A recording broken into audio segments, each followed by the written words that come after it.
Good morning everyone, welcome to the math station. This is JP sir और आज हम शुरू करने वाले हैं क्लास 9 के चैप्टर फर्स्ट की एक्सरसाइज 1.4 के इंट्रोडक्शन पार्ट 1 को। तो शुरू करते हैं आज के कॉन्सेप्ट के साथ। आज का कॉन्सेप्ट क्या है हमारा? Operations of real number. अब ना तुझे ऑपरेशन करने सिखाऊंगा, तू अगर बायोलॉजी ले नहीं ले लेकिन तू आज ऑपरेशन करना सीख जा, ठीक है। ह्यूमन बॉडी का मत सीख, लेकिन तू रियल नंबर का तो सीख ही जा, बहुत आसान होता है। बता देता हूँ, रियल नंबर तुझे पता है रैशनल भी हो सकते हैं और इरेशनल भी हो सकते हैं। अरे हाँ ना वो यार।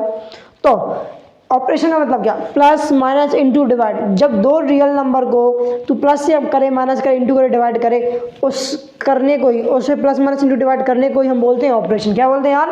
ऑपरेशन। तो वही हम सीखने वाले हैं।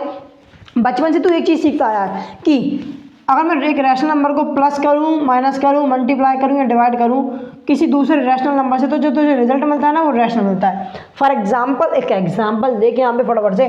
जैसे तू करता है क्या, 5 प्लस कर दे 2, 5 प्लस करेगा 2, तुझे क्या मिलेगा? 7। अरे हाँ ना बोल यार, ये भी एक रैशनल है, ये भी एक रैशनल और ये भी एक रैशनल। अरे हाँ ना बोल यार। या फिर ये कि एग्जाम्पल है, 5 को मल्टीप्लाई करेगा 2 से, तो तुझे क्या मिलता है? 10। ये भी रैशनल, ये भी रैशनल, ये भी रैशनल। मल्टीप्लाई डिवाइड का मैंने डिवाइड का और माइनस का एग्जाम्पल नहीं दे रहा हूँ, तुम समझ ही गए होगे। मतलब जब हम एक रैशनल को रैशनल से प्लस कर दे तो रैशनल ही मिलता है, माइनस पे भी, मल्टीप्लाई पे भी और डिवाइड पे भी। अरे हाँ ना बोला। लेकिन ये तो हमारे रैशनल की बात हो गई, लेकिन रियल नंबर सिर्फ रैशनल थोड़ी ना होते हैं बेटे। रियल नंबर में तो इरेशनल भी आते हैं, तो अब इरेशनल के बारे में सीख लेते हैं। अरे हाँ ना बोल यार। तो ध्यान से देख, केस फर्स्ट, दो केस रहेंगे। अब तुम ऑपरेशन कर रहे हो तो तुम्हारे पास पेशेंट्स आएंगे, तो पहले पेशेंट्स का केस क्या रहेगा? केस ही बोलते हैं ना उसको, केस फर्स्ट। तो केस फर्स्ट क्या रहेगा? मान ले तुझसे बोला गया एक रैशनल नंबर है और रैशनल नंबर को तू प्लस करे या माइनस करे किसी दूसरे इरेशनल नंबर से, तो जो रिजल्ट आएगा ना वो आएगा तेरे पास एक इरेशनल। क्यों आएगा? एग्जांपल दूंगा, क्लियरिटी आएगी। अभी तो सुनते जा। और एक और सिनेरियो, जब एक नॉन जीरो, क्या चीज़ नॉन जीरो मतलब क्या? जो जीरो ना हो, एक नॉन जीरो रैशनल नंबर हो, उसको मैं डिवाइड करूं या मल्टीप्लाई करूं किसी एक इरेशनल नंबर से, तो जो रिजल्ट आएगा वो भी मुझे एक इरेशनल नंबर मिलेगा। अरे हाँ ना बोल यार। तुम्हें कुछ भी समझ नहीं आया? अरे आया नहीं आया, अभी आएगा। ध्यान से देख, अब मैं कुछ एग्जांपल देता हूँ, फटाफट से देखेंगे, ज़्यादा टाइम वेस्ट करेंगे नहीं। एक लाइन ड्रॉ कर दी मैंने पतली सी, दिख रही हो तो ठीक, नहीं दिख रही हो तो और ठीक। अरे हाँ ना बोल यार। एक रैशनल नंबर ले ले, कोई भी रैशनल नंबर ले। मान ले 7 को तू प्लस कर दे, माइनस का एग्जांपल नहीं दे रहा, प्लस को बता देता हूँ बस। मान ले 7 को तू प्लस कर रहा है किसी एक रैशनल नंबर से, मान ले √3 से, √3 से। तो जो, अब ध्यान से देख, ये एक रैशनल नंबर है, ये एक इरेशनल नंबर है। जो तू रिजल्ट आएगा ना, तेरा रिजल्ट आएगा वो भी एक इरेशनल होगा। अब ये ऐसा क्यों होगा बता देता हूँ, फिर तुम्हें समझ आएगा। 7 तो 7 होता है, लेकिन जब तू √3 का डेसिमल एक्सपेंशन निकालेगा, सॉरी √3 का जब तू डेसिमल एक्सपेंशन निकालेगा, तुझे पता है √3 का decimal expansion non terminating non repeating आता है। क्या आता है यार? Non terminating non repeating. क्यों? क्योंकि √3 एक इरेशनल नंबर है। अरे हाँ ना बोल यार। ठीक है, अब ध्यान से देख, 7 तो 7 रहेगा। मान ले √3 का मुझे नहीं पता क्या है, लेकिन एज्यूम कर लेते हैं, मान ले 1.39625 डॉट डॉट डॉट करके इनफाइनाइट तक जा रहा है, जो कि नॉन टर्मिनेटिंग नॉन रिपीटिंग होगा। तो इसका जो रिजल्ट मिलेगा मुझे क्या मिलेगा? 7 + 1 8.39625 डॉट डॉट डॉट। मतलब क्या रहेगा? जो नंबर आएगा ना वो भी non terminating non repeating, non terminating non repeating. और मुझे पता है कि जब नॉन टर्मिनेटिंग नॉन रिपीटिंग होता है तो वो जो नंबर होता है वो क्या होता है? एक इरेशनल। क्या होता है यार? इरेशनल। मतलब क्या पता चला मुझे?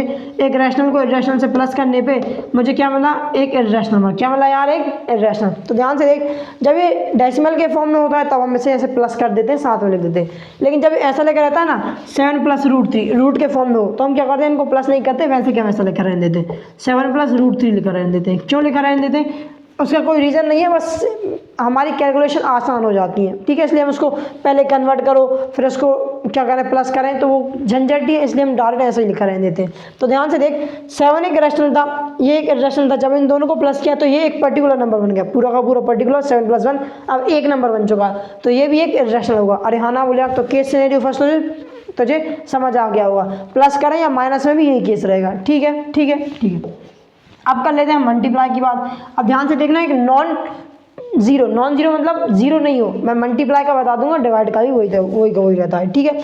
नॉन जीरो मतलब क्या? जीरो के अलावा कुछ भी ले सकते हैं। मान ले तूने एक एग्जांपल लिया 3 ले ले, 4 ले, 4 को हमने मल्टीप्लाई किया किससे? √7 से, तो जो रिजल्ट आएगा वो मुझे मिलेगा 4√7। क्या मिलेगा यार? 4√7। इसमें कोई शक वाली बात नहीं है।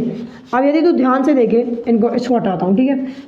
यदि तू ध्यान से देखे ये एक रैशनल नंबर था, रैशनल को जब तूने एक इर्रेशनल से मल्टीप्लाई किया तो जो तुझे रिजल्ट मिला वो भी एक इर्रेशनल मिला। क्या मिला यार? इर्रेशनल। सीधी सी बात है, 4 से non terminating non repeating number को मल्टीप्लाई करेगा तो जो रिजल्ट आएगा वो भी एक नॉन टर्मिनेटिंग नॉन रिपीटिंग होगा। कैसा होगा यार? Non terminating non repeating. Rational को मल्टीप्लाई किया इर्रेशनल से तो इर्रेशनल आया। अरे हाँ ना बोला। डिवाइड में भी यही केस होता है, कुछ नहीं होता। ठीक है ठीक है ठीक है। अब क्या बोला था मैंने? नॉन जीरो होना चाहिए। नॉन जीरो क्यों होना चाहिए बताता हूँ। यहाँ पे देख, अगर जीरो ले लेते हैं, जीरो मल्टीप्लाई बाय यही लेते हैं, 0 मल्टीप्लाई बाय √7 करेगा तो जो तुझे रिजल्ट मिलेगा वो तुझे क्या मिलेगा यार? जीरो मिलेगा। क्या मिलेगा? जीरो। अब ध्यान से देख, जीरो एक रैशनल नंबर होता है? हाँ होता है। √7 इर्रेशनल नंबर और जीरो वापस से रैशनल। अगर तो इस केस में देखेगा, एक रैशनल को मैंने इर्रेशनल से मल्टीप्लाई किया और रैशनल आ गया, तो यहाँ पे तो इस रूल को ये फॉलो नहीं कर रहा क्योंकि ये जीरो है। अगर तुझे पता है जीरो से कुछ भी मल्टीप्लाई कर दे, कुछ भी मल्टीप्लाई करे जीरो ही आता है और जीरो एक रैशनल नंबर होता है। इसलिए हमारा ये जो रैशनल नंबर है ना वो जीरो नहीं होना चाहिए, नॉन जीरो होना चाहिए। मल्टीप्लाई और डिवाइड के केस में, एडिशन के केस में हो सकता है, एडिशन के केस में हो सकता है और माइनस के केस में हो सकता है। जब मैं बात करूँगा किसकी? मल्टीप्लिकेशन और डिवीजन की, और वो भी कब? जब केस फर्स्ट में। केस सेकंड की बात जब हम करेंगे बात लगेंगे। ठीक है। एक रैशनल को इर्रेशनल से जब तू मल्टीप्लाई या डिवाइड करेगा तो क्या मिलेगा तुझे? एक इर्रेशनल मिलता है यदि वो नंबर जीरो ना हो तो। यदि वो नंबर जीरो ना हो तो। क्या तुम्हें कुछ भी समझ नहीं आया? अरे आया नहीं आया? आया? पक्की बात, इसमें कोई बुराई वाली बात नहीं है। अब फटाफट से आगे बढ़ते हैं यार। केस फर्स्ट को बहुत देख लिया, बहुत जान लिया, बहुत परख लिया। अब हम बढ़ते हैं केस दूसरे की तरफ। बहुत सारे पेशेंट्स लाइन में लगे हैं तो केस सेकंड को देखते हैं फटाफट से। मान ले देख, अभी रैशनल सीख लिया, रैशनल सीख लिया। अरे हाँ ना हो जाए। अब किसकी बारी? समझ गए। इर्रेशनल से मेल करने की बारी। या प्लस करें माइनस करें तो जो रिजल्ट आता है ना वो क्या आता है? वो इर्रेशनल भी आ सकता है और रैशनल भी आ सकता है। What? Yes, this only happens. अरे हाँ ना बोल यार। यदि मैं एक इर्रेशनल को, थोड़ा सा ज़्यादा एरिया कवर कर लिया मेरे हिसाब से, फॉर एग्जांपल नहीं आ पाएंगे। जब मैं एक इर्रेशनल को इर्रेशनल से प्लस करूँ माइनस करूँ तो जो रिजल्ट आएगा ना वो इर्रेशनल भी आ सकता है और रैशनल भी, इर्रेशनल भी और रैशनल भी। और सेम केस यहाँ भी होगा। जब मैं एक इर्रेशनल को डिवाइड करूँ या मल्टीप्लाई करूँ किसी दूसरे इर्रेशनल से तो जो रिजल्ट आएगा ना वो इर्रेशनल भी आ सकता है और रैशनल भी आ सकता है मेरे भाइयों और बहनों। ठीक है, समझ गए? नहीं समझे? अब समझोगे। कुछ एग्जाम्पल ले लें, हल्के फुल्के से, फीके से, छोटे से एग्जाम्पल लेता हूँ। मान ले एक इर्रेशनल नंबर है, कोई भी एक इर्रेशनल मान ले मैं बताता हूँ तुझे 2 प्लस √5। ध्यान से देख, एक रैशनल को जब मैंने इर्रेशनल से प्लस किया तो जो रिजल्ट आएगा वो भी एक इर्रेशनल होगा। अरे हाँ ना बोल यार। इसको मैं प्लस कर रहा हूँ किससे? 9 माइनस √5 से। ठीक है। एक इर्रेशनल में इर्रेशनल का माइनस किया तो जो रिजल्ट आएगा वो भी एक इर्रेशनल होगा। अरे हाँ ना बोल यार। तो मान एक इर्रेशनल को मैंने दूसरे इर्रेशनल से प्लस किया तो जो रिजल्ट आएगा क्या मिलेगा मुझे? √5 को मार देगा, 2 + 9 हो जाएगा 11। क्या हो जाएगा यार? 11 क्या है हमारा? एक रैशनल। तो ध्यान से देख, एक रैशनल, दो रैशनल को जब प्लस किया तो क्या आया? रैशनल। दो रैशनल को प्लस किया तो रैशनल। ठीक है, एक एग्जाम्पल ये हो गया। एक और एग्जाम्पल लेते हैं फटाफट से हम लोग। मान ले मैंने बोला 3 + √7 प्लस 4 + √3 या फिर 4 - √3। अरे हाँ ना बोल यार। देख, ये एक इर्रेशनल नंबर है। अरे हाँ ना बोल यार। ये भी एक इर्रेशनल नंबर है। जब दोनों को मैंने प्लस किया तो मुझे रिजल्ट क्या मिल रहा है देख लेते हैं। ठीक है, यहाँ पे रिजल्ट लिख देता हूँ, कोई दिक्कत नहीं, उसमें वहाँ पे आएगा नहीं तो। देख, 3 को 4 से प्लस करेगा तो तुझे मिलेगा 7। अरे हाँ ना बोल यार। प्लस √7 और माइनस √3, क्योंकि √7 और √3 माइनस नहीं होंगे यार, नहीं हो ही नहीं सकते ना, क्योंकि √7 अलग है, √3 अलग है, तो ये माइनस नहीं होंगे तो इसमें हम ऐसे ही लिख देंगे। अब ध्यान से देख, तो ये जो नंबर बना वो क्या बना गया? इर्रेशनल। क्या बना यार? इर्रेशनल। यहाँ पे लिख दूँ मैं थोड़ा सा इर्रेशनल। तो अगर तू ध्यान से देखे तो दो इर्रेशनल को जब मैंने प्लस किया तो मुझे क्या मिल गया? इर्रेशनल। मतलब दो इर्रेशनल को प्लस करने पे रैशनल भी मिल सकता है, दो इर्रेशनल को प्लस करने पे इर्रेशनल भी मिल सकता है। मेरे हिसाब से अच्छे से समझ आ गया होगा। अब मल्टीप्लिकेशन का लेते हैं, डिवीजन का नहीं लेते, बात एक ही है। ठीक है, एक इर्रेशनल को दूसरे इर्रेशनल से डिवाइड करें या मल्टीप्लाई करें, कुछ भी कर लेते हैं। मान लें √3 को, केस नंबर थर्ड एग्जांपल, √3 को मैं मल्टीप्लाई करूं √3 से तो जो रिजल्ट आएगा वो मिलेगा 3। क्या मिलेगा यार? 3। मतलब सीधी सी बात है, जब एक इर्रेशनल को मैंने मल्टीप्लाई किया इर्रेशनल से तो जो रिजल्ट आया वो क्या मिला मुझे? एक रैशनल, अरे हाँ ना बोले यार, केस 4 देख लेते हैं, एग्जाम्पल 4 देख लेते हैं। मान ले मैं बोलता हूँ तुझसे कि रूट 2 को मल्टीप्लाई कर दो √5 से, तो जो रिजल्ट आएगा वो क्या आएगा मेरा √10। अरे हाँ ना बोले यार। अब तो ध्यान से देख, एक इर्रेशनल को मैंने जब इर्रेशनल से मल्टीप्लाई किया तो मुझे रिजल्ट मिला एक इर्रेशनल। क्या मिला यार? एक इर्रेशनल। इसमें कोई शक वाली बात नहीं है। चारों को चार चीज़ समझ आ गई होंगी, अच्छे से समझ आ गई होंगी। डिवाइड के एग्जाम्पल नहीं ले रहा हूँ, ठीक है। अब एक स्टोरी सुनाते हैं यार। मुझे पता है ना, बच्चों को ये चीज़ें जो हम रिवाइज करते हैं ना, हमें याद रहने में बहुत कन्फ्यूज हो जाते हैं। कुछ कुछ टॉपिक्स होते हैं जो हमारे माइंड में फिक्स होने चाहिए। जैसे कि ये हो गया कि भाई रैशनल को जब रैशनल से प्लस करें माइनस करें तो क्या आएगा, रैशनल को रैशनल से प्लस करें माइनस करें तो क्या आएगा, what what what what what, this that that that and so on, ठीक है। तो एक कहानी सुन ले, देख सच्ची दुर्घटना पे आधारित कहानी सुनाता हूँ मैं, कोई झूठ नहीं बोलता, सच कह रहा हूँ, हर एक कहानी सच होती है, ठीक है। मेरी कहानी है, मेरी रियल लाइफ कहानी। एक मैं था और मेरा एक दोस्त था रोहित नाम का, ठीक है। जब हम लोगों की 12th हुई, मतलब मैंने अपने स्कूल से 12th पास करी, इसने अपने स्कूल से 12th पास करी। फिर हमें याद आया कि हम एक ही स्कूल में पढ़ते हैं, मतलब हमने एक स्कूल से 12th पास आउट करी। तो हमने सोचा यार अब छोटे शहर में बहुत रह लिया, अब हम थोड़े बड़े शहर में जाते हैं, बड़े शहर जाके बड़े कॉलेज में एडमिशन लेंगे, बड़े हॉस्टल में रहेंगे, बड़े बड़े लोगों से, बड़े बड़े नेताओं से पहचान करेंगे, और पढ़ाई हम बिल्कुल नहीं करेंगे। क्यों नहीं करेंगे? अबे पढ़ाई कौन करता है जिसे गवर्नमेंट जॉब चाहिए? हम तो खुद सरकार बनने वाले हैं, बड़े बड़े लोगों से, बड़े नेताओं से पहचान करें, खुद सरकार बनने वाले हैं। तो काहे के लिए हम प्रिपेयर करें हमारे गवर्नमेंट एग्जाम्स के लिए या फिर गवर्नमेंट जॉब के लिए? अरे हाँ ना बोल यार। तो हमने प्लान बनाया, हमने बड़ा सा एक शहर चूज़ किया, और हमारा बड़ा सा शहर था इंदौर। भाई हमारे लिए बड़ा इंदौर था, हम उससे छोटे गांव में थे, और हमें पता था हमारे पेरेंट्स इंदौर ही भेजा पाएंगे, इससे बड़ी उनकी भी सोच नहीं और ना हमारी सोच जा पा रही। तो ठीक है, उन्होंने भी हाँ बोल दिया, हम इंदौर गए, बड़े से कॉलेज में एडमिशन लिया, बड़े से हॉस्टल में रह लिया। और अब 4-5 दिन हो गए थे, हमने सोचा यार भाई 4-5 दिन हो गए, मम्मी पापा से बात नहीं हुई, हम उन्हें अकेला छोड़ के आ गए घर पे। मेरे हिसाब से अब हमें हमारे पेरेंट्स को ब्लॉक कर देना चाहिए। उसने कहा बात तो तू सही कह रहा है, मैंने तो कर भी दिया है। मैं कहा तूने कर दिया? मैं भी कर रहा हूँ, अभी करता हूँ। भाई हमने हमारे मम्मी पापा को, हमारे पेरेंट्स को ब्लॉक कर दिया। बेहतरीन चिल आउट कर रहे थे, हमने कहा अब तो पार्टी होनी चाहिए। तो ये गया, बाहर गया 8-9 बजे के करीब, 9 बजे समझे ना, बाहर से 4 बोतल लेके आ गया ऐसे थैले में भर के। मेरे को दिखा के कह रहा भाई देख मैं ले आया। मैं कहा ले आया, खोल ले। उसने चारों की 4 बोतल निकाली, चारों में एपी फिज थी। मैं कहा ये क्या लाया है? कहता भाई इसमें नशे होते हैं।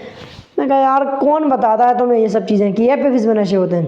कहता भाई सच्ची में होते हैं। मैं कहा होते हैं तो ठीक है भाई पिला दे।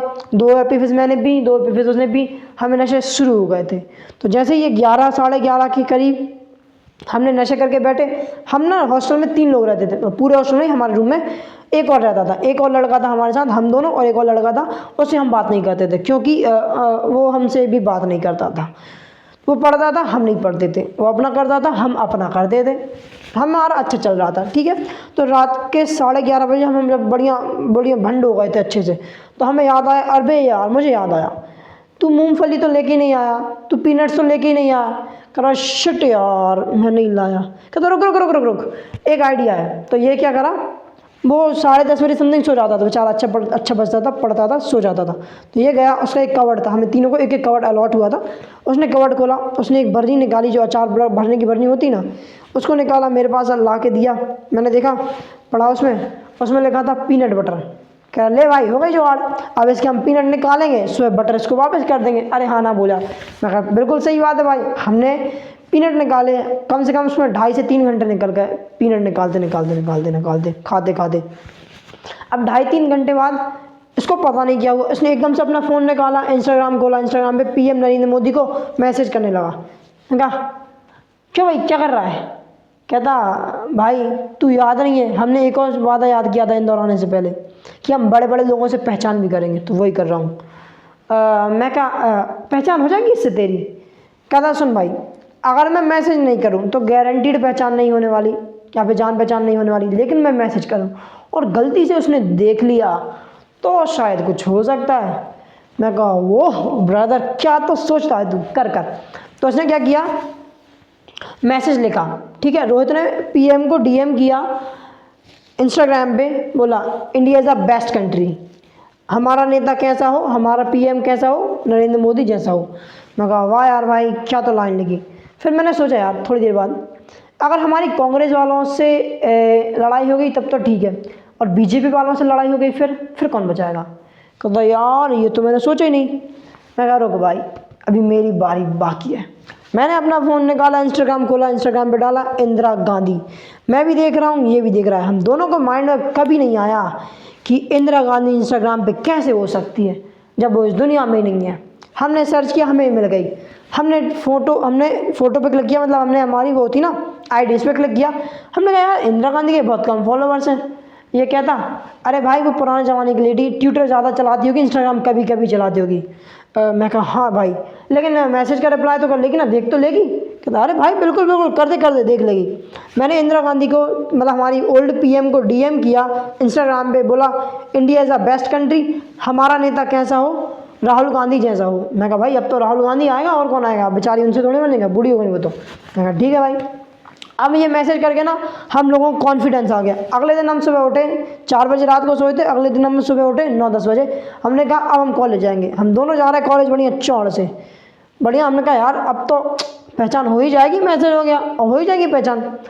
2 लौंडे जा रहे थे बढ़िया चुपचाप से, शरीफ से। इसने उन दोनों लौंडों के यहाँ पे गर्दन पे, मतलब जो गुद्दी होती ना, ऐसे 2 पटक पट दिए दोनों को, और कहा तुम जानते नहीं हो भाई की किससे पहचान है? मैं कहा किससे पहचान है? कहता भाई इंदिरा गांधी। अरे हाँ तुम दोनों जी, हाँ सुनो, दोनों तुम नहीं जानते, भाई की भी किससे पहचान है? इसकी भी बहुत पहचान है भाई। इतना सुन के वो दोनों लौंडे चुपचाप से निकल गए, उन्होंने कुछ नहीं बोला, बड़े ही शरीफ लौंडे थे। ठीक है, फिर हमने ये देख के सोचा कि भाई शायद हमारे मैसेज को देख लिया गया होगा, तभी तो लोग हमसे डरने लगे, हमें और कॉन्फिडेंस आ गया। अब हमने सोचा अब तो हम इस पूरे कॉलेज के हीरो बनेंगे, और अगर हीरो बनना है तो सिर्फ एक ही रूल होता है, जो पुराना हीरो है उसको जाके हरा दो। तो हम गए बास्केटबॉल ग्राउंड में हमारे, और देखो हीरोज़ कौन होते हैं? जो बास्केटबॉल खेलते हैं, जो स्पोर्ट्समैन होते हैं ना उस कॉलेज के। वो एक बास्केटबॉल प्लेयर था जो उस टाइम पे हीरो बनता था, है ना। हमसे 1.5 फुट ऊंचा बंदा था वो। ये जाके उससे कहता सुन ओए, तू जानता नहीं है ये भाई की किस किस से पहचान है? मैंने भी कहा हाँ भाई, तू जानता नहीं इसकी भी बहुत लोगों से पहचान है। उसने हम दोनों गुद्दी से पकड़ के ऐसे खींचा, इसको 4 थप्पड़ मारे, मुझे 2 थप्पड़ मारे, इसको उठा के यहाँ फेंका। इसका बैग, हम बैग लेके गए थे, इसका बैग 2 किलोमीटर पीछे जाके गिरा और ये यहाँ पड़ा रहेगा। मुझे उठा के इस साइड फेंका, मेरा बैग 1 किलोमीटर दूर गया और मैं यहाँ गिर के रह गया। फिर 1-1.5 घंटे बाद हम दोनों को होश आया, हम बेहोश हो गए थे। हमने कहा भाई शायद मैसेज नहीं देखे होंगे, इसलिए ये सब कुछ हो रहा है। कहता हाँ भाई। हम चुपचाप उठ करके वहाँ से जाने लगे। एक लड़की कहती इससे भैया आपका बैग। कहता नहीं चाहिए, तुम रख लो, हमारी बड़े बड़े लोगों से पहचान है। हम गए धीरे धीरे, 8-10 मिनट बाद चलते चलते हम हॉस्टल आ रहे थे। ये कह रहा भाई एक बात बता, इसने मेरे को 4 मारे, तुझे सिर्फ 2 ही मारे, ऐसा क्यों किया? मैं कहा भाई सुन, नरेंद्र मोदी के ज़्यादा फॉलोवर्स है ना, उस हिसाब से तेरा 4 बनता है। कहता ओ हाँ यार बनता है। ठीक है यार, अब स्टोरी को ख़त्म कर दें और हम सीखते हैं मैंने स्टोरी क्यों बताई। अब ध्यान से सुनना, पूरी बात समझना। मुझे पता है या नहीं पता है, जो प्लस की अगर मैं स्पेलिंग करूँ तो क्या होती? स्टार्ट कहाँ से होती? पी से, माइनस की होती एम से, डिवाइड की होती डी से, और मल्टीप्लाई की होती एम से। अरे हाँ ना बोला, प्लस की पी से, माइनस की एम से, डिवाइड की डी से, और मल्टीप्लाई की एम से। अरे हाँ ना बोला, इसमें कोई शक वाली बात नहीं है। अब ध्यान से देख, मेरे दोस्त का नाम क्या था? रोहित। रोहित ने पीएम को डीएम किया इंस्टाग्राम पे, कहा India is a best country. अरे हाँ ना बोल यार। और मैंने इंदिरा गांधी, कैसे? इंदिरा गांधी मतलब ओल्ड पीएम को डीएम किया इंस्टाग्राम पे, कहा India is a best country, हमारा नेता कैसा हो? राहुल गांधी जैसा हो। अच्छा बेटे, अब तुझे कुछ कुछ समझ आया। अगर तुझे याद रही मेरी स्टोरी तो तुझे ये कॉन्सेप्ट याद रहेगा, तू ये कॉन्सेप्ट कभी भी नहीं भूलने वाला। अरे हाँ ना बोले यार। ठीक है, आया कॉन्सेप्ट समझ? बिल्कुल सही बात है, सच बता दो। अब नेक्स्ट कॉन्सेप्ट लिखते हैं, इससे पहले रफ कर लेते हैं, छोटा सा पॉज लेते हैं जिससे कि ज़्यादा टाइम वेस्ट नहीं होगा। पॉज ठीक है, ले ले, बिल्कुल सही बात है। देखो यार, रफ मैंने कर दिया फटाफट से। अब हम करते हैं आगे की स्टेप्स। ठीक है, अब देख तूने ना इर्रेशनल नंबर को रियल नंबर लाइन में प्लॉट करना सीख लिया। अरे हाँ ना बोल यार। अब यदि तुझे कुछ ऐसे नंबर मिल जाए, कैसे? √8.4। अच्छा, √8.4 मतलब क्या है? डेसिमल वाले नंबर आ गए तेरे पास, या नॉर्मल भी मिले। एक तरीके से तू और इनको प्लॉट आउट कर सकता है। कैसे कर सकता है मैं तुझे वो पूरी की पूरी स्टेप बताऊंगा। ध्यान से सुनना, ध्यान समझना, फटाफट से करेंगे। ठीक है, मुझे पता है 8.4 रूट के अंदर है। हमें ये करना है ना, एक लाइन ड्रॉ करना है 8.4 यूनिट की। कितने की यार? मान लीजिए एक लाइन है, ये है कितने की? 8.4 की। कितने की? 8.4 की। अरे हाँ ना बोले यार इसको पॉइंट ए बोल दे, इसको पॉइंट बी बोल दे, इसमें कोई शक वाली बात नहीं है। अब मुझे पता है 8.4 यूनिट की क्या है, लेंथ है ए बी, ठीक है। अब क्या, अगर बी से 1 सेंटीमीटर या फिर 1 यूनिट की लेंथ और ड्रॉ कर दे, जितने भी जो भी ले रहा है, सेंटीमीटर ले रहा है, किलोमीटर ले रहा है, जो कुछ ले रहा है तू, है ना, मीटर ले रहा है, मिलीमीटर ले रहा है, और 8.4 यूनिट की ये थी, तो 1 यूनिट की और लाइन ड्रॉ कर दी। अरे हाँ ना बोला। अब तो क्या कर, ए सी का मिड पॉइंट निकालेंगे। अब मिड पॉइंट कैसे निकालते हैं? कंपास रहता है, उसकी जो पिन रहती है ना, जोर से पकड़ो, ऐसे खपाट से ए में ऐसे अंदर छेद कर दो। अब उसको ना क्या करना है आपको, आधे से ज़्यादा, कितने से ज़्यादा?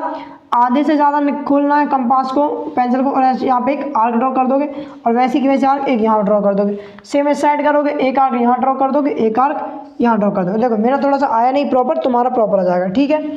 अब क्या करो, इन दोनों लाइन को ज्वाइन कर दो। क्या करो यार, इन दोनों लाइन को ज्वाइन कर दो, इसमें कोई शक वाली बात नहीं है। अब जिस पॉइंट पर ये मीट करेगा ना, यही होगा हमारा सेंटर, यही होगा हमारा सेंटर, ऐसे बोल दो ओ। अब क्या करना है, ऊपर हमारा वो जो कंपास था ऐसा खपाच करके ओ से ए तक रेडियस लेकर के एक सेमी सर्कल ड्रॉ कर दो। क्या ड्रॉ कर दो यार?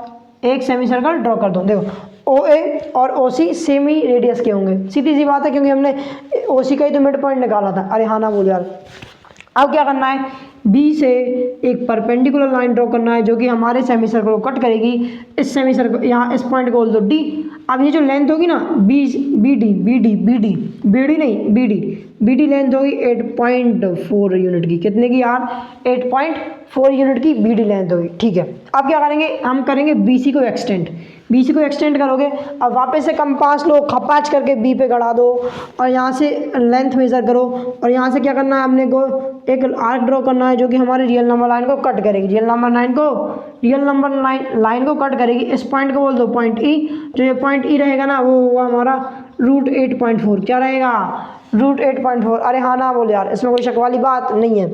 मेरे हिसाब से तो समझ आ गया होगा। वापस से बता देता हूँ, 8.4 की लेंथ यूनिट करो, 1 यूनिट आगे बढ़ाओ, ठीक है। इसका मिड पॉइंट निकालो, कैसे करके, यहाँ से आर्क रख करके मिड पॉइंट निकालो, एक सेमी सर्कल ड्रॉ करो, बी से एक परपेंडिकुलर लाइन ड्रॉ करो। परपेंडिकुलर लाइन जितनी लेंथ की है वो हमारा 8.4 होगा, या फिर जो भी मेजर आपसे मांगा गया है वो होगा। पॉइंट बी से एक आर्क ड्रॉ, एक यहाँ पे हमारा कंपास रख करके एक आर्क ड्रॉ कर दो। पॉइंट ई, जो पॉइंट ई रहेगा ना वो 8.4 यूनिट का रहेगा। अरे हाँ 8.4, हाँ देख ये लेंथ जो रहेगी ना वो रहेगी 8.4 यूनिट की। कितने की? 8.4 रूट ओवर 8.4 की ये लेंथ रहेगी। मतलब याद कर, हम वो उसको प्लॉट कर रहे थे ना, जो जीरो स्टार्ट हो रहा था, तो जीरो यहाँ पे रहेगा, जीरो से स्टार्ट होगा, ये होगा हमारा 8.4 रूट 8.4। अरे हाँ ना बोल यार, ठीक है। मेरे हिसाब से जो कुछ मैं तुम्हें समझाना चाहता था वो तुम्हें समझ आ चुका होगा, बारीकी से समझ आ चुका होगा। इसके आगे एक और टॉपिक होता है जो मोस्ट इंपॉर्टेंट होता है 9th 10th 11th 12th, जब तक तुम मैथ पढ़ोगे तब तक के लिए, उसे हम बोलते हैं रैशनलाइजेशन। इस पार्ट में नहीं आ पाएगा, इसलिए मैं वो पार्ट 2 में बताऊंगा, और बहुत सारे ढेर सारे एग्जाम्पल होंगे, उसे ज़रूर से ज़रूर देख लेना, बहुत इंपॉर्टेंट पार्ट है। और यहाँ पे तो सब कुछ समझ आ गया होगा। यदि मेरी वीडियो पसंद आई हो तो मेरी वीडियो को लाइक करो, शेयर करो, कमेंट करो, चैनल को सब्सक्राइब करके बेल आइकन दबा देना, जिससे कि नेक्स्ट वीडियो आपको पता चल जाएगा कब आने वाली है, ठीक है। और वीडियो अगर पसंद आई हो और देखने के लिए थैंक यू, धन्यवाद, bye bye, have a nice day.